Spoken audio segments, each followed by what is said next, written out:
Passons maintenant à la correction de l'exercice 3. Donc dans son lecteur, Théo a téléchargé 375 morceaux de musique. Donc ça, c'est l'ensemble des morceaux.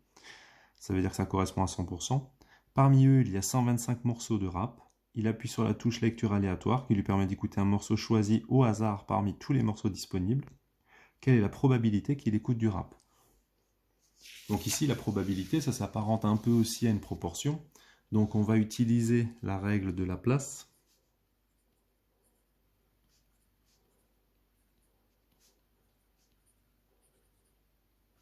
Comme il y a équiprobabilité qu'on choisit au hasard, donc on va supposer qu'il y a autant de chances de choisir un morceau et un autre, on a nombre d'issues favorables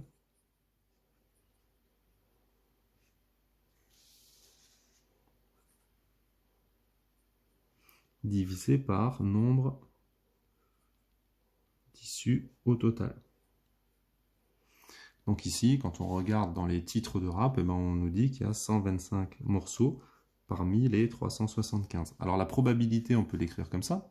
Après, évidemment, si on a une valeur comme ça, quand on tape à la calculatrice, on se rend compte que finalement, ça se simplifie très bien et on trouve à peu près un tiers. Donc autant mettre le résultat sous la forme 1 tiers. Et on peut écrire donc ici la probabilité de tomber sur un morceau de rap est de 1 tiers.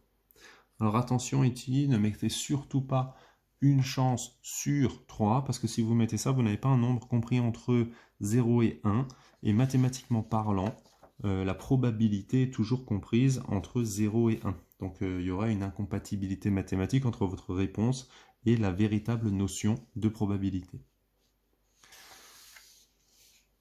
La probabilité qu'il écoute du rock est de 7/15e.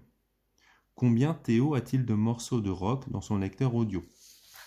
Donc là, on peut utiliser un petit schéma. Le schéma, c'est le suivant. À partir du moment où vous avez, 7/15e pour obtenir un morceau de rock, donc 7 morceaux de rock parmi 15 morceaux au total, vous savez que dans votre lecteur MP3, enfin pas dans le vôtre, mais dans celui de Théo, il n'y a pas 15 morceaux, mais il y en a 375. Donc qu'est-ce que vous allez faire? Vous allez simplement faire un produit en croix, et vous allez réussir à trouver ici quelle est la quantité manquante. Donc qu'est-ce qu'on va faire? On va faire 7 fois 375 divisé par 15, et on trouve donc 175 morceaux de rock.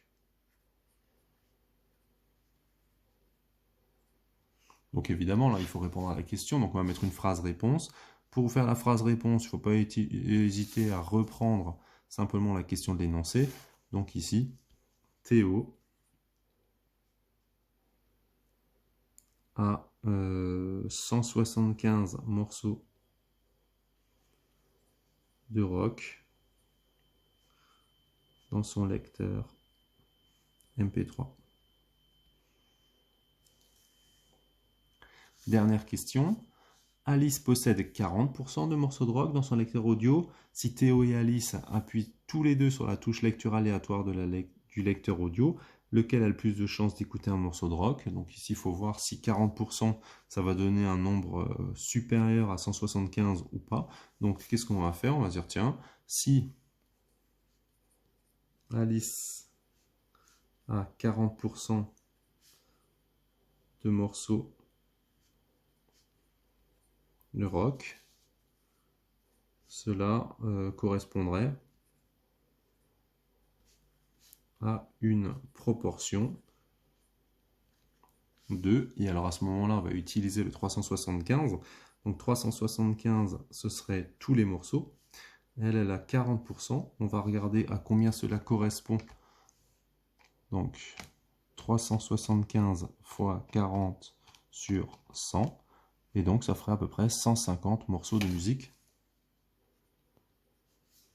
Donc une proportion de 150 sur 375.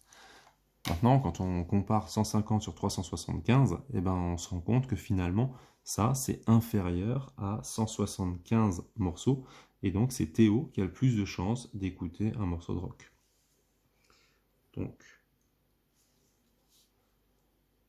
comme 150 sur 375 est plus petit que 175 sur 375, c'est Théo qui a le plus de chances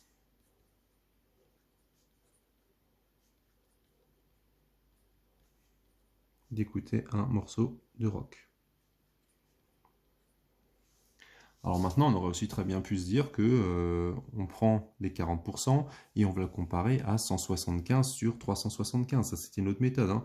Si on prend 175 divisé par 375, on prend la calculatrice, divisé par 375, on trouve à peu près 46%.